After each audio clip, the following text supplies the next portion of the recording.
Welcome, everybody. Hello, my name is Becca Choate, and I serve as Associate for Global Advocacy and Education with Wider Church Ministries at the United Church of Christ.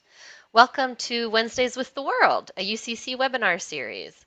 This series highlights the ways in which the quest for justice is intersectional and global, providing opportunities for increased awareness of global concerns and highlighting opportunities for advocacy and action.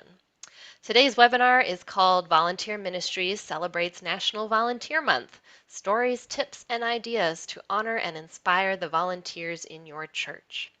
I'd now like to introduce Reverend Elena Larssen, the UCC Minister for Volunteer Engagement, who will introduce our speakers and moderate this conversation. Elena. Thank you, Becca. It is great to be back on Wednesdays for the World. And thank you to everyone who's here with us and to everyone who gets a chance to check the video later. My name is Elena Larssen, and I serve as the Minister for Volunteer Engagement on the Global Hope team within Wider Church Ministries in the national offices of the United Church of Christ. And as such, I get to direct the historic voluntary service program of the United Church of Christ, which was founded in 1955. I won't give away all of the history because you're going to hear more in a bit. But voluntary services were founded in 1955. And since those days, our model has been preparation, action, and reflection, a praxis model of putting faith in action through service. And in the 50s, what folks did, mostly young adults, was they went to spend time learning at the Fernbrook Center. Carl's going to tell us more about that. And then they were sent forth into service. But since that time, of course, we've had a broad expansion in the number of folks and the types of programs supported by voluntary service and volunteer ministries.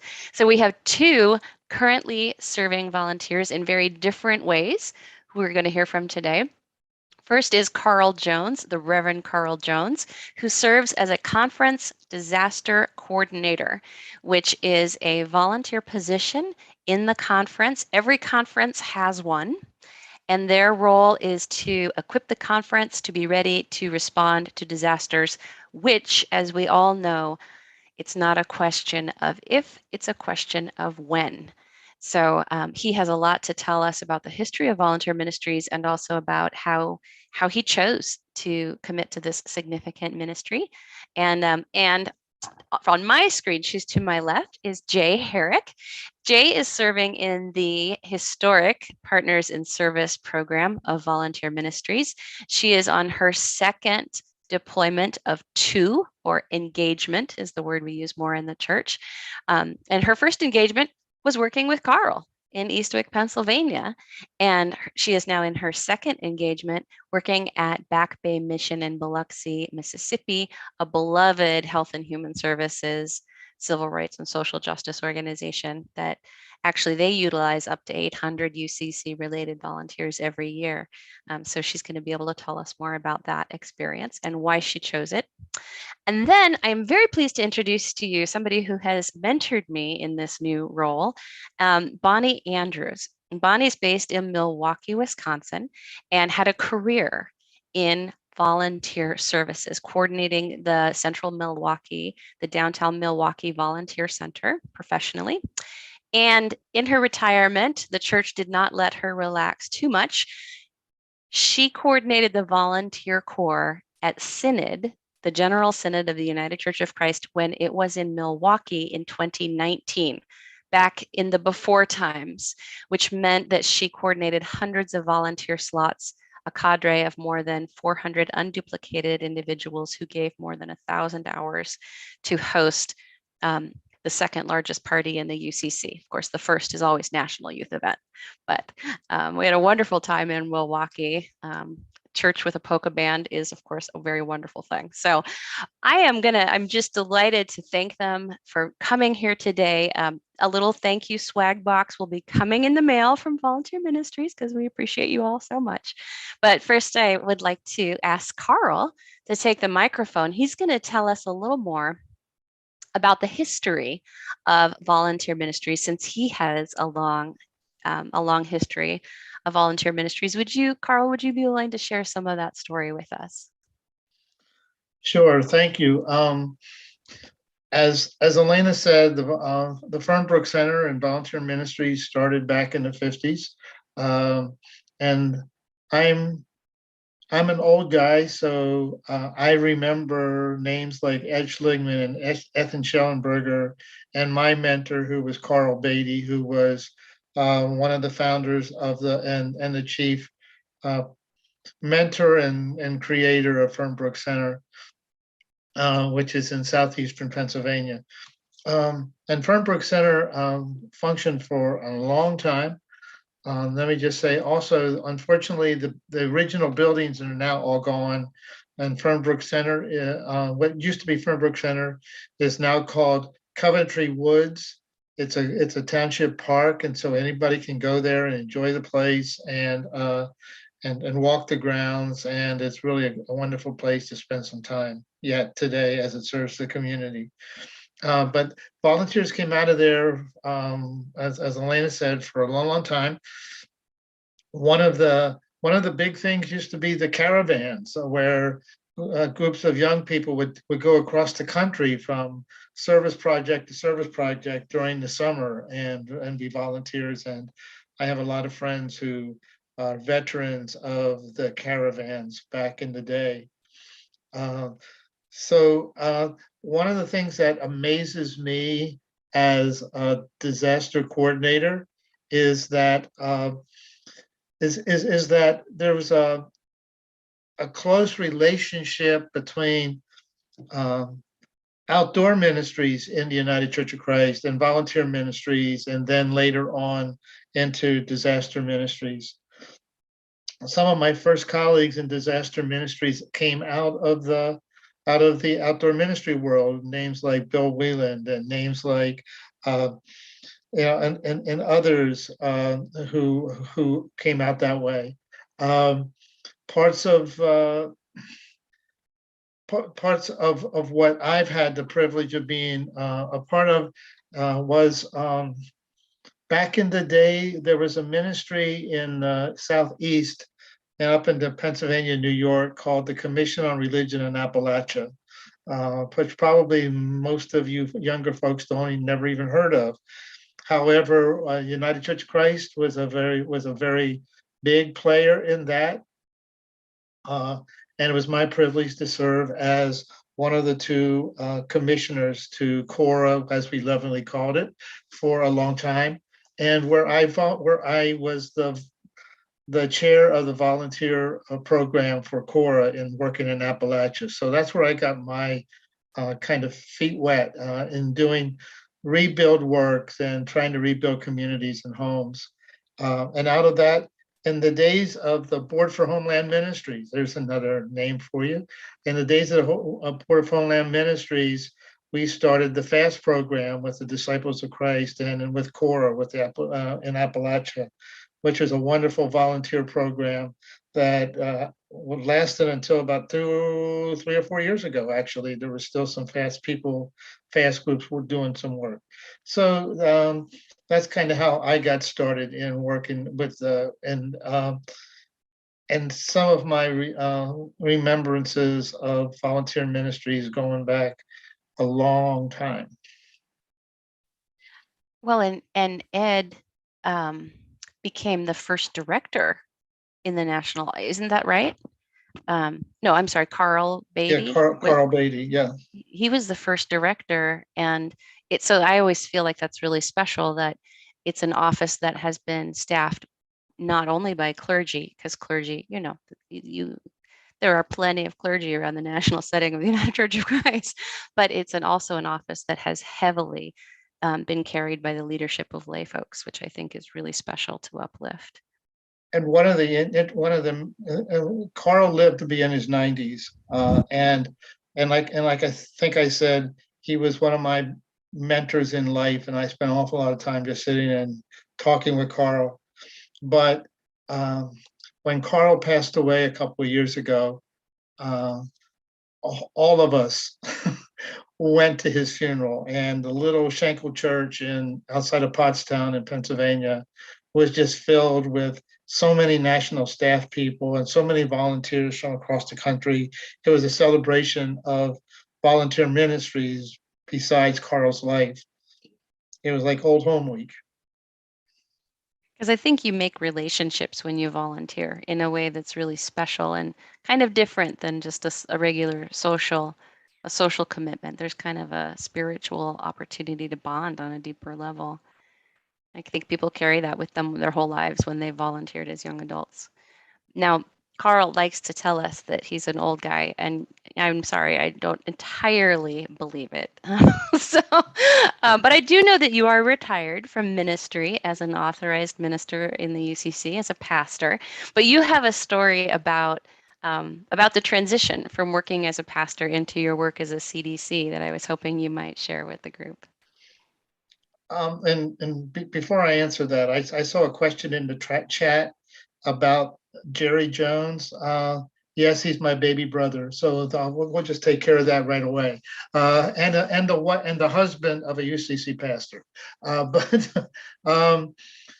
So let me just say that a couple of years ago, somebody asked me how I got started in doing disaster work, and just kind of and as I reflected on that, I was reminded that I probably got started when I was in third grade in 1954 in Hurricane Hazel.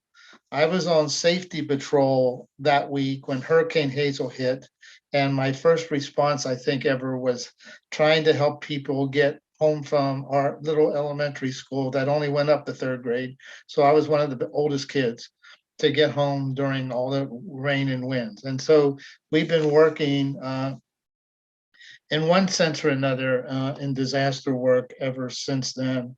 But as part of the background, just to say that when I was ordained in 1974, I went to a 3-church charge in Northeast Pennsylvania, Penn Northeast Conference.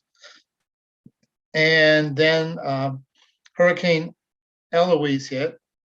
And then a few years later, we had 3 Mile Island, and that church and my subsequent churches allowed me to be to spend time to respond to folks in those disasters. And so the first thing I would say is that I have a long history about in doing this work in one way or another, and it was because of the relationships I had in my congregations that I was the pastor of that allowed me to do some of this kind of work. So that when I retired from active ministry, I had already been doing a lot of this for a long time. And I saw retirement as a way to give back. I've been very, very blessed. I'll put in a plug for the UCC pension plan, pension board, because I'm not a rich guy, but I'm not hurting for money either. So I really decided that this was my way to give back to the church, to be a volunteer in this kind of way.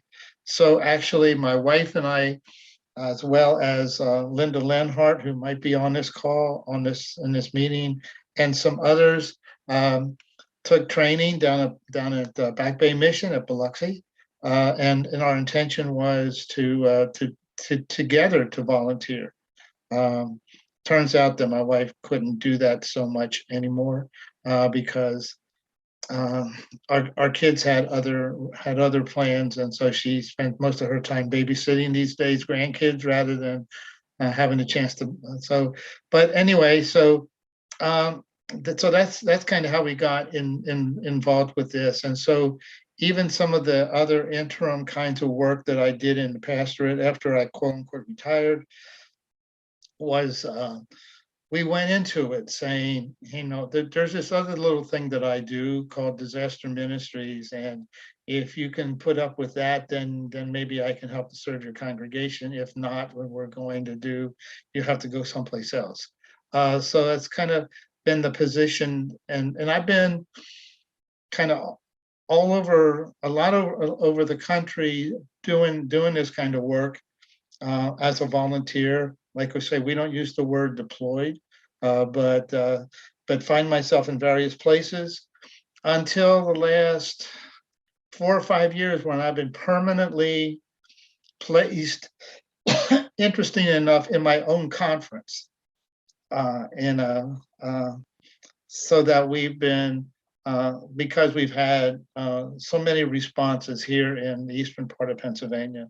So in some senses, I am kind of deployed to my own place, and so that's kind of been an interesting dynamic the last 4 or 5 years. And that's the long-term recovery in Eastwick, Pennsylvania, just outside of Philadelphia. And the Salt and Light UCC Church is the partner congregation involved there.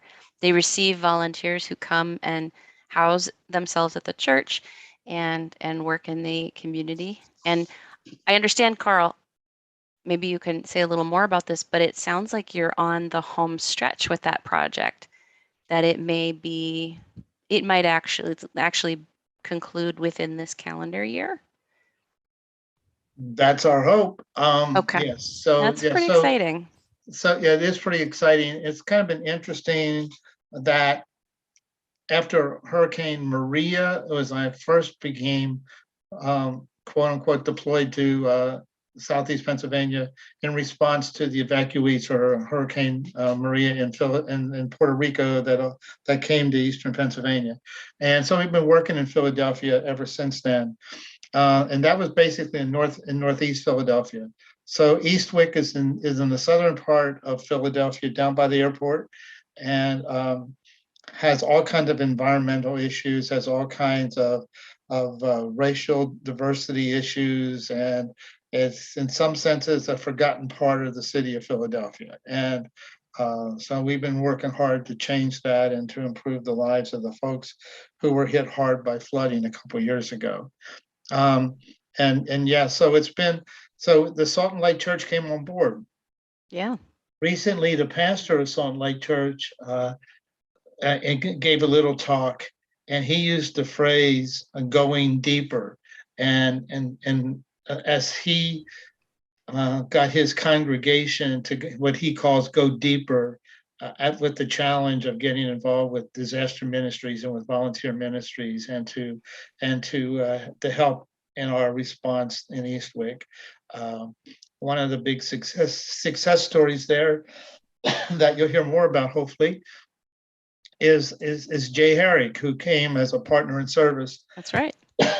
and did wonderful work to help us move along, as well as Judy Moore, who was our volunteer coordinator, who's another partner in service who just recently retired. And now we have 2 new partners in service. So over the last 2 years, we've had 4 partners in service, and thanks to the Volunteer Ministries for helping us to get that done. So yes, we are on track, we believe, to be finished by September 1. And that's our plan right now, is to be finished by September 1. We've completed about 30 homes now, and we have about another 15 or 18 to go. So we still need volunteer groups. So if you are interested, we're happy to talk to you about that. Very good. Oh, Carl, thank you for that overview. And Becca is going to drop some links in the sidebar if you're interested to see more, if you're interested to see where volunteer positions are available. And of course, she's going to give you my information, because I definitely want to hear from you if you're interested in volunteering, both if you're going to lead a mission trip or if you're thinking about a long-term engagement. But this webinar is also in honor of National Volunteer Month. And I expect if you are involved in a local church environment, you are thinking ahead. Well, right now all you're thinking is Easter, Easter, Easter. But as soon as Easter is over, you're going to be thinking about wrapping up the program year in June. And one of the most important things to do at the end of the program year is to thank your volunteers. So Bonnie is with us, and she's arranged some of her thoughts, and she's brought some of her best tips to us, because we all know that churches run on volunteer energy. So Bonnie, thank you for being here. And I'm wondering, what do you want us to know? What are the most important elements about working with volunteers? Thanks, Elena. So I think the first thing to know is that none of this is difficult. Many of it is information that we know intuitively, but it requires our attention because we're dealing with people, and it can change, and it just requires a lot of attention.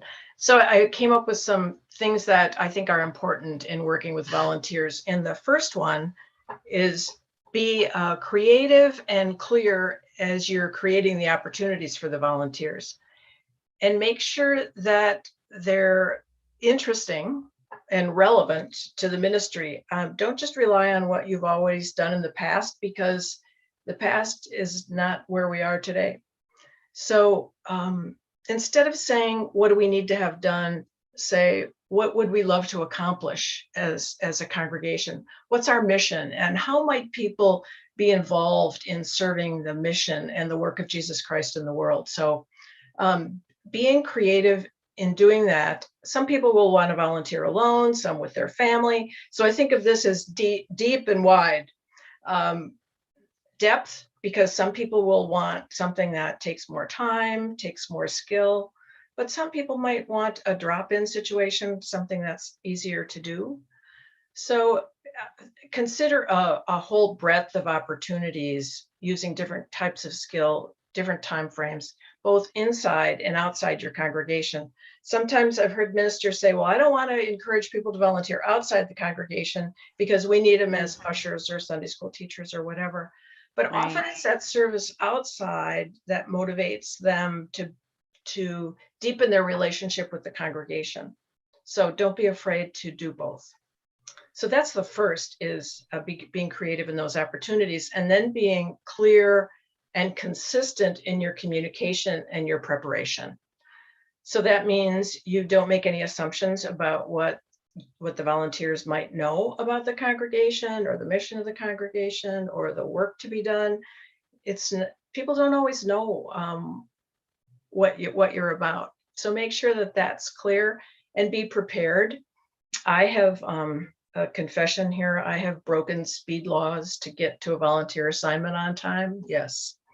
I think we all probably, you want to be on time, and then you get there and they're not ready for you.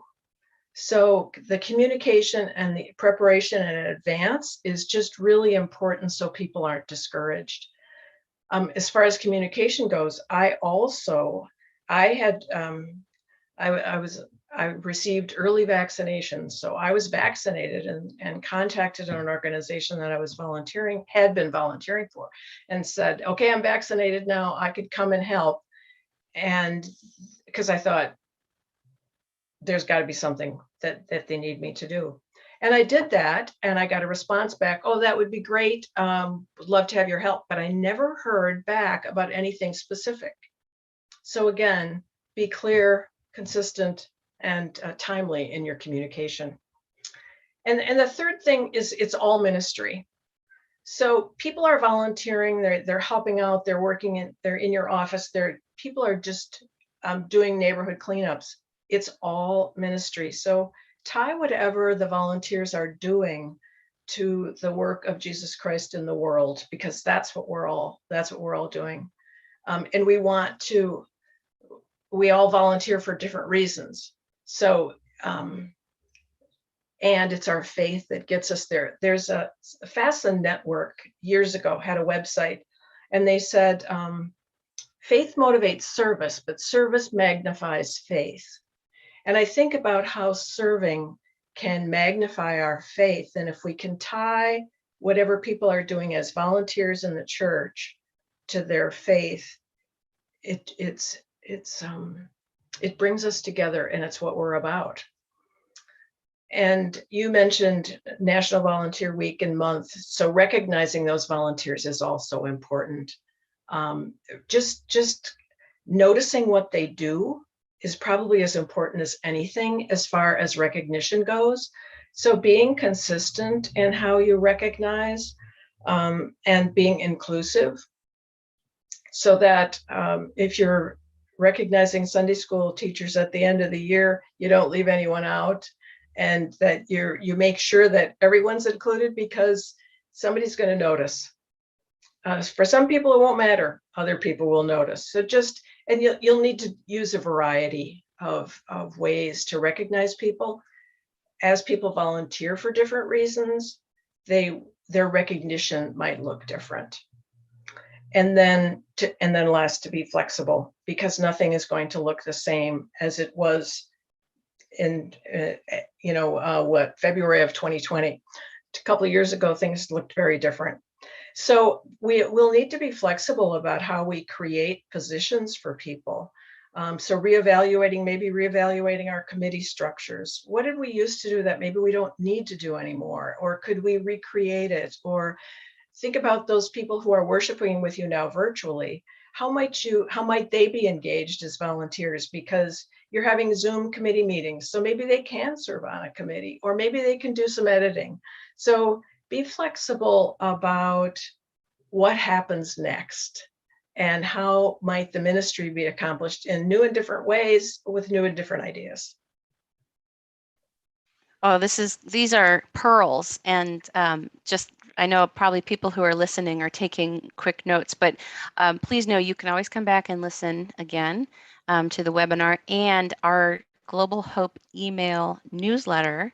Our e-news is going to have an article about Bonnie's tips and tricks, because these are, of course, they're powerful ideas. And while she has presented them in brief, you can hear a lot of depth behind her different points. And I actually wanted to follow up on one of the first things you said about flipping your mindset from what needs to get done to what do we want to accomplish.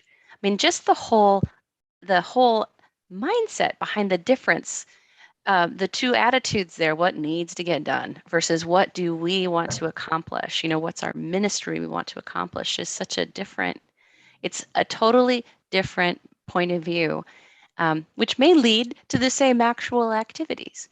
Right. But it seems like a really positive way to. Can you say just a little bit more about, what's the difference between saying, "Hey, people, we need to get this done," the chasing people with a clipboard, perception of volunteer management. Yeah. Well, I think it's the difference between sort of that desperate ask because you need to have a task done, or the excitement of inviting someone into the ministry. There's the task, and obviously we need to get things done. That's the reality.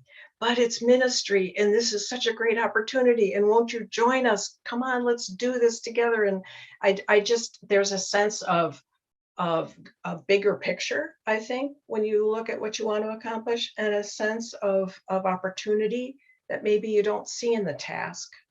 So that's how I tend to look at it. Yeah, I think that's really important, and I really appreciate that, because I think one of our programs is really designed to encourage local UCC organizations to host young adult volunteers.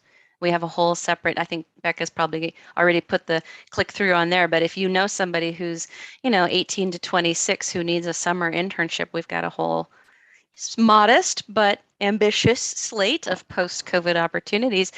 And all of that is a learning experience. And anytime someone calls me up and they're like, we need to get this thing done, do you think we could get a young adult to do it? I almost always have to put on my gracious pastor hat and be like, well, what would they be learning?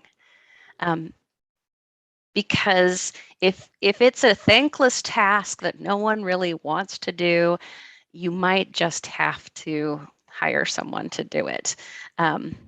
And I think that's one of the interesting things in talking with people who coordinate volunteers a lot, is that they're very realistic about what is a task that really has to get done by the custodian, or what really can be done by volunteers, because an extraordinary array of things can be done by volunteers and should be done by volunteers. Right. But there's that little reality check in there that I think those who work with volunteers become accustomed to. What do you think about that part of things, Bonnie? Is there a point when you should not have somebody do something, or? I think there's some there's a person for every task. It just depends upon how we design it. So what the janitor does, maybe they don't want to do it as an individual, but maybe they'd love to do it as a team. People who relationships are important to them, maybe they would be willing to do something as a team. I think about cleanups, right? Who wants to clean up the neighborhood? Who wants to pick up trash? But you do it together with the team, and the neighborhood looks better, and you have pizza afterwards, and you get people to do it because you can do it with your family. So I think there's a way to engage someone in any task. I'll tell you that I do things as a volunteer that you could not pay me to do, but I care about the mission. I care about the outcome. And I think people have asked me to do things in a way that helps me understand that I can bring something to that ministry. And so we often talk about recruiting. So how are we going to find somebody to do that task that we think nobody wants to do? Well, I have been asked to do things that someone, and I'll say, why do you think I should do this? Because they will point to the fact that I might have a gift that lends itself to that particular role, and I feel like I can contribute. That's something that I could do, and they're specific. So often when we talk about recruiting, we make a general appeal. So you ask everyone and take anyone, and that's not the way to do it, because you're not going to succeed that way. I just read that in an article on, I think it was Christianity Today. But so don't ask everyone and take anyone. Be specific, identify the gifts that people have, and then make it a specific ask based on their own particular motivation for volunteering. Maybe they want to learn something new. Maybe they want to share their faith. Maybe they want to deepen their faith. Hundreds of reasons to volunteer. So understanding, and this kind of gets to the reflection that you mentioned, your preparation, action, and reflection. If we reflect on, as Carl has done, reflect on his own reason for volunteering, that can motivate other people. So as we're recruiting, who's doing the asking makes a difference. So that's interesting. Could you say a little more about that? So let's say we're in a congregation. Who should be doing the asking around volunteers? Yeah. Right. So who has the closest link to that? Maybe who has the most charisma in the community? It really does matter. Or maybe somebody who's doing it now and has really learned a lot from the experience. And so that's what I think about, is who will people be most likely to respond to in a recruitment situation. And I can share with you a few ways not to do it. I think it's easier to see the ways not to do this. Years ago, my husband and I were visiting a congregation, and somebody got up and there was a project that they wanted to get volunteers for. And the recruitment message was, people, we can do better than this. And I'm not sure her hand was on her hip, but it sure came through in her voice. So that was, I didn't hear a thing she said. I wasn't a part of that congregation, but I felt shame. I felt it. I was just recently in another congregation, and they needed help in the production of the slides for the online and the in-person production of the content for the worship. And she started by saying, I need help with production for Sunday morning. And that's true, but what she really needed, what we really want to do, is enhance the worship of people who are worshiping with us online. And if half the congregation is doing that, wow, we can really enhance the worship of our congregation on a Sunday morning by doing this. And so it's just how you frame it. So it's who's asking, and then just how you ask. I think the way you start that message makes all the difference, because I need help isn't compelling to a lot of people. That's so interesting. I was presenting to another group in the national setting, the environmental folks, and they wanted to find out more about these young adult things. And I made a mental note to always start one of those presentations the same way after I did it this way, because it was on the fly. It was supposed to be very casual, and then I walked in and it was actually kind of formal. So I was like, okay, put on like my preacher voice, you know. And I started with the big picture is ... And I said, the big picture is we want young adults to have internships so that they choose social justice careers. And I made a mental note. I was like, okay, every time I start a presentation where I'm recruiting volunteers, I'm always going to say the big picture is boom.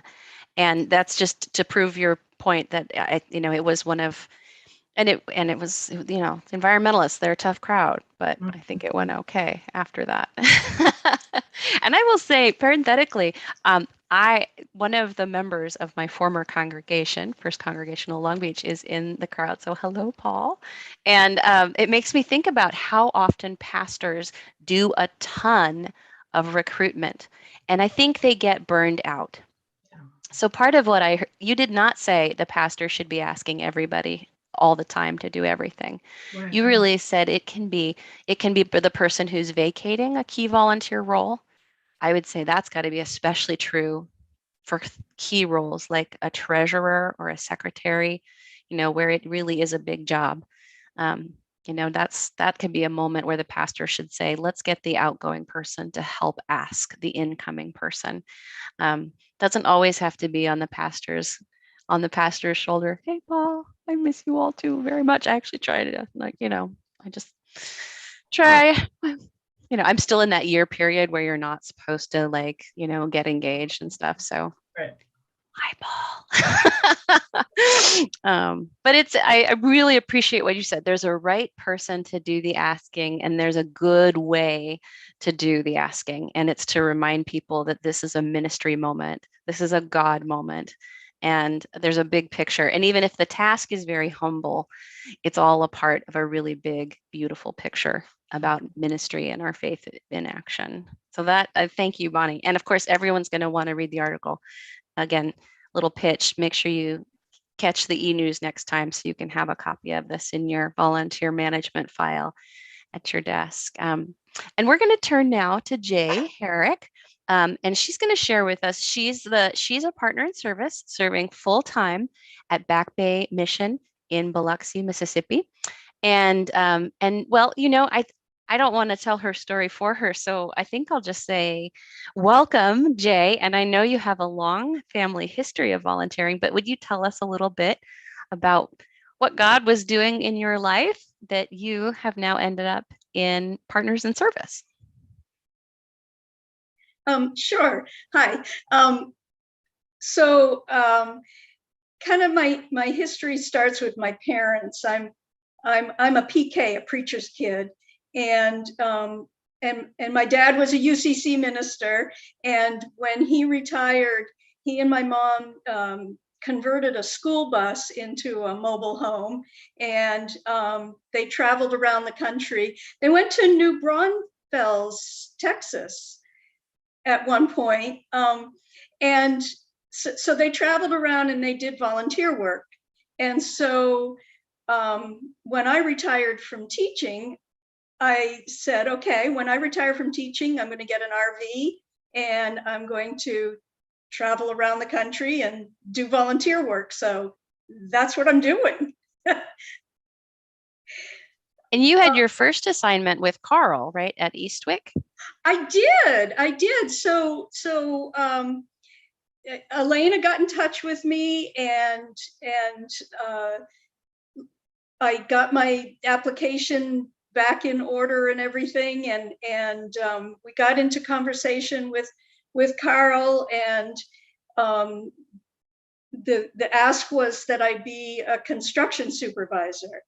I had no construction background, experience, anything. I was a retired special ed teacher. That was it. But Carl took a chance on me, which I really appreciated. And I studied and worked hard, and I watched a lot of people and worked with a lot of people. And now I feel like I have a few skills. So I'm excited about that. I just love the idea too. Both of you have spoken about, actually, all three of you have had this sort of approach that retirement is not the end of your impact on the world. And, in my file of sermons I haven't preached yet, there's a sermon about choosing a missional retirement. And if it were okay for me to describe what I hear each of you doing with your retirement years, is that instead of the paycheck, it's about your mission now. And you get to choose where you want to be and what you want to do with that missional retirement. So I'm wondering, what are you working on now at Back Bay Mission? Okay, so here at Back Bay Mission, I am once again on the construction side of things, and I get to drive a truck and haul a tool trailer and hand out tools and anticipate the needs of the folks, the volunteers who come down. So each week we have a new batch of volunteers who come down, and we adjust where we're working and what we're working on to the skills of the volunteers so that everybody can have a really positive experience. So this week we're working on siding a house, putting up siding on a house.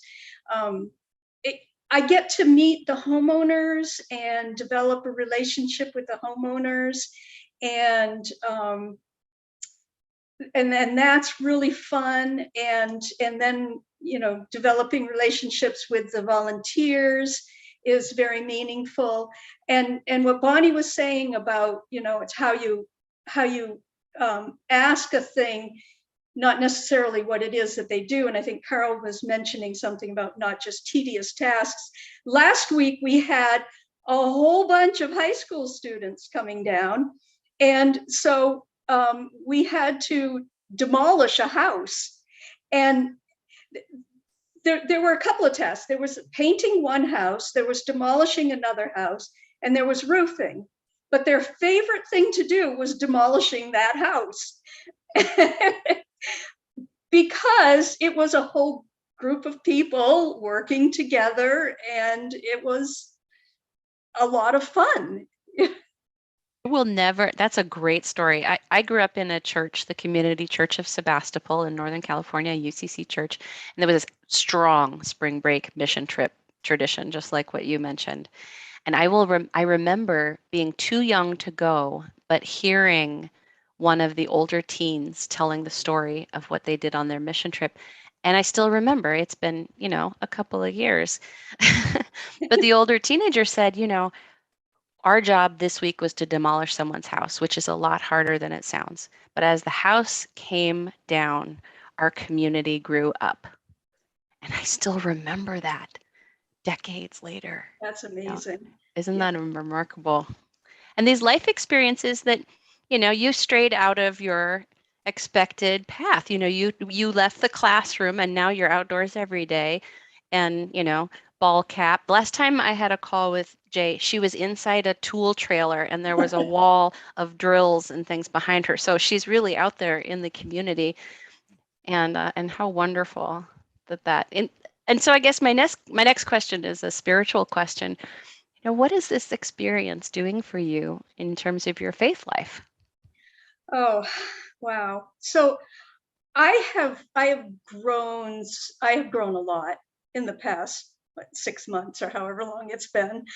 I get to meet new people, and I get to see Christ in the new people that I meet, which is really, really fun. It amazes me. When I was in Eastwick, we would come to the community and just get into random conversations with people who weren't even the homeowners that we were working with. They were just members of the community. And, they were praising God. They were, for a beautiful day, a beautiful blue sky day. And even though they were recovering from a flood, a huge flood, they were praising God. And to me, that was just so beautiful. It just was so beautiful. when I was in Eastwick, I got to worship at the Salt and Light Church. And that was a new experience for me. And here I'm actually worshiping in a Methodist church, and that's a new experience for me. So I get to meet a whole lot of new people of faith, and I get to see God's miracles, and volunteer with a whole lot of people, a lot of different age groups, and just listening to people's stories. One homeowner was sharing her photos with me and talking about her family to me. Another homeowner was talking to one of the other volunteers about how she always used to wear a different bonnet at church when she went to church each Sunday, and she had pictures, and she was sharing pictures of her Sunday bonnets that she wore. I see God everywhere. Isn't that amazing? It's so amazing to me too. I think this is why I was called into this work is, for me, working with the church and volunteering was like a backstage pass, because if I was hey, Jay, there's your cat. It's like it's a highlight when there's a cat who visits Wednesdays on the World. So we appreciate that.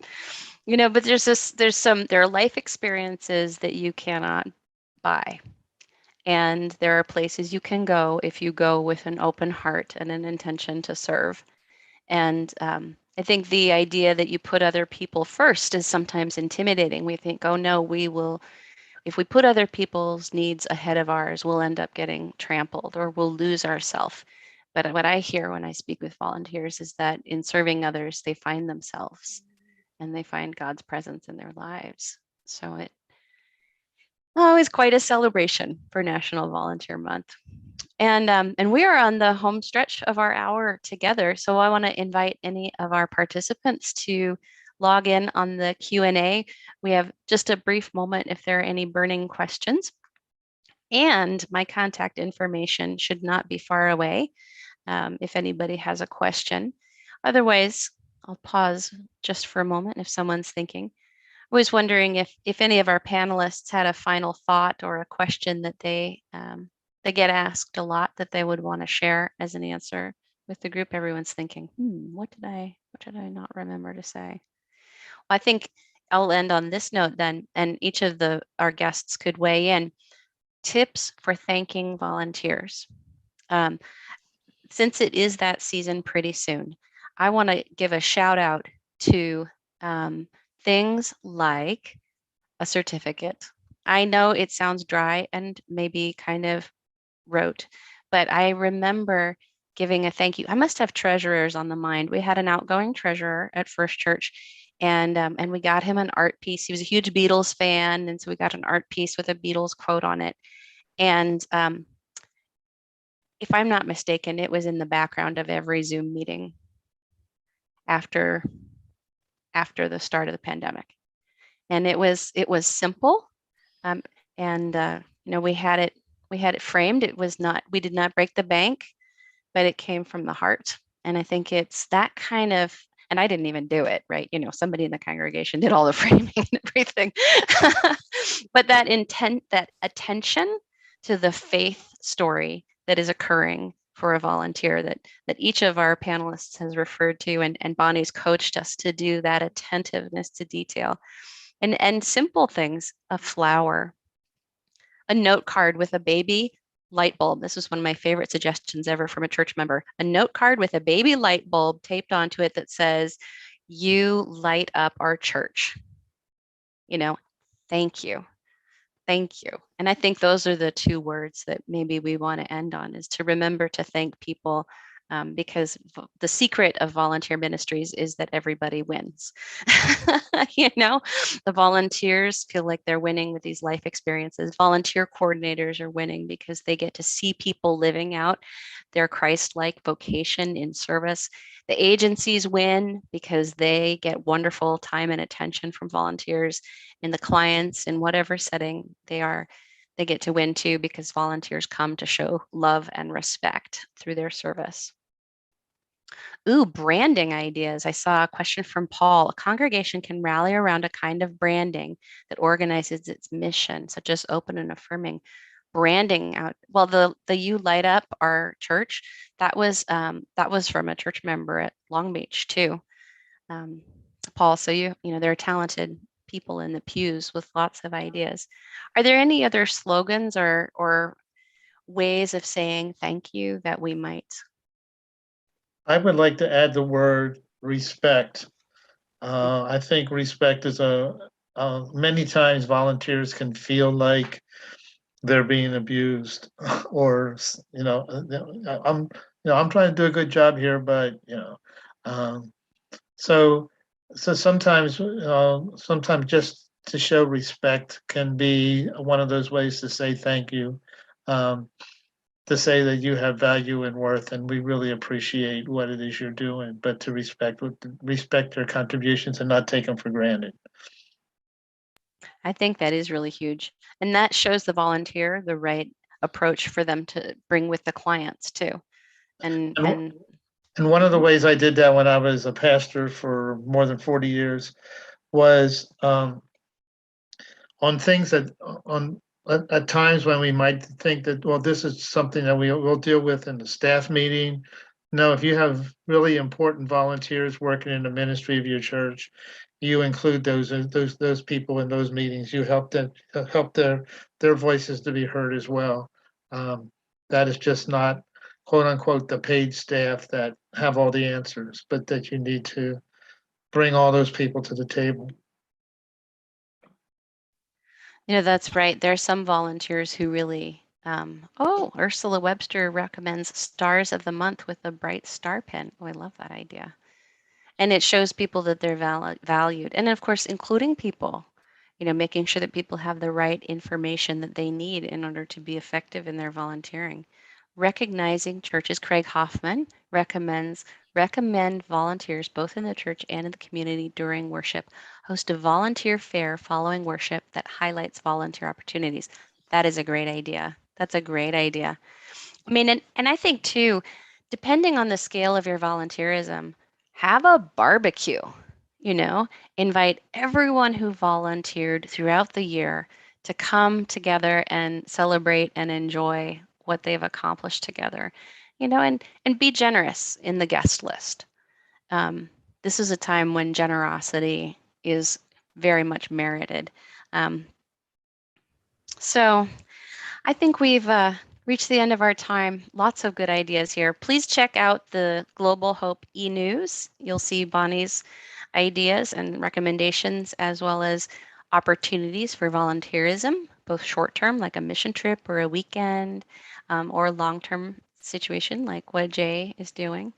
And we just remember the words of the Apostle Paul, because gratitude and everyone wins. This is the attitude that that is filled, that fills the space of volunteer ministries. It's a gratitude space, and I invite you to join me in a brief word of closing prayer.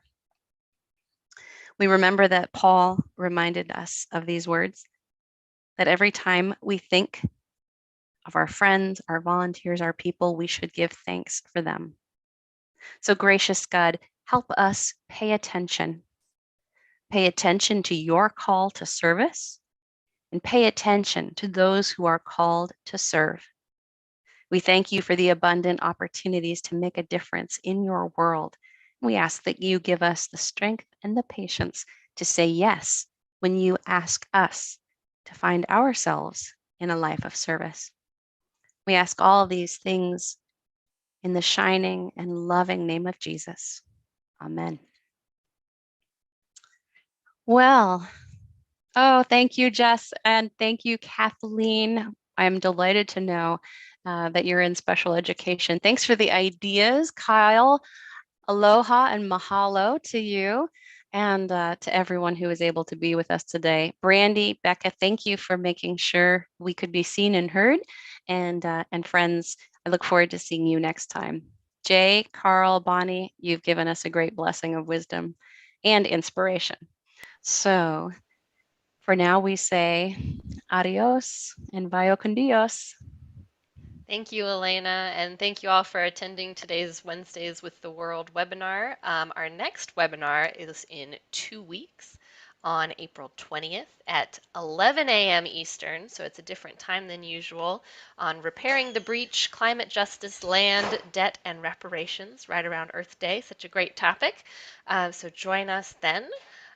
Thank you all for joining us today. We've live streamed to YouTube, so if you're watching this recording after the fact, we will have all of the links that we've mentioned throughout the webinar in the YouTube description below. And for those folks who have registered for the webinar, you're going to get an email with all of those links as well. And so thank you all for joining us, and we'll see you again next time.